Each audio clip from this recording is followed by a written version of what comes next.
அட்டமச்சனியின் நட்டங்கள் தவிர்க்க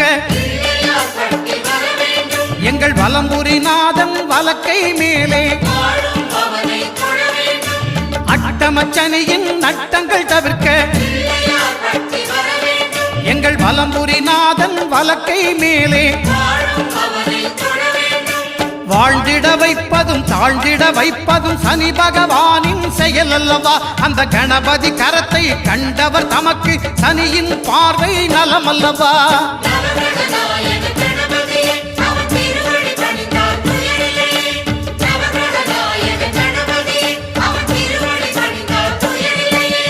ஒன்பது கோளும் ஒன்றாய் காண அங்கு கற்பகம் என்னும் கடவுளின் மெய்யில்